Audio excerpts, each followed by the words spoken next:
মৰমৰ ছাত্ৰ-ছাত্ৰীসকল, আজি এটা অতি গুৰুত্বপূৰ্ণ আৰু অলপ ভয়ংকৰ বুলি ক'ব পাৰা, মানে ষ্টুডেণ্টে অলপ ভয়ংকৰ বুলি ভাবে যে এইটো অংক বিৰাট টান হ'ব। তো এনেকুৱা যদি অংক থাকে সেইবিলাকক তোমাৰ উৎপাদক বিশ্লেষণ বুলি কৈছে। তো তুমি সদায় লক্ষ্য ৰাখিবা যে মাজত মাইনাছ আছে, বাও চাইডতে কি আছে, তোমাৰ স্কুৱেৰ আছে, ৰাইট চাইডত তোমাৰ কি আছে, স্কুৱেৰ আছে। তো বুজিব লাগিব এইটো A square minus B square formula use কৰিব লাগিব। তো A square minus B square formula যদি ইউজ কৰিব কৈছে, কি হ'ব? A square minus B square formula কি আছে? A square minus B square কি আছিল? A minus B whole into A plus B.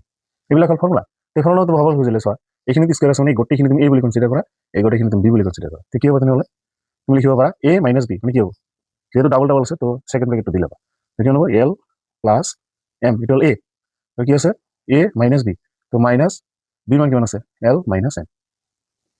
A minus B হ'ল, এবাৰ কি হ'ব?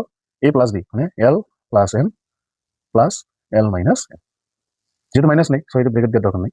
তো এইবাৰ এইখিনি যদি কৰা কি হ'ব? এল প্লাছ এম, মাইনাছ দি মাল্টিপ্লাই কৰা, minus A plus minus L, minus minus A plus M. তাৰপিছত এইখিনি কি হ'ব? এম আৰু এম কেঞ্চেল যাব, থাকিব কিমান? 2l। তো ব্ৰেকেট দিয়াৰ দৰকাৰ নাই, এতিয়া লিখা 2l, এইবিলাক প্লাছ কৰিলে।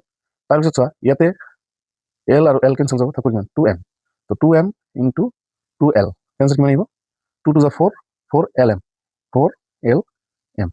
তো ভিডিঅ'টো ভাল লাগিলে লাইক কৰিবা।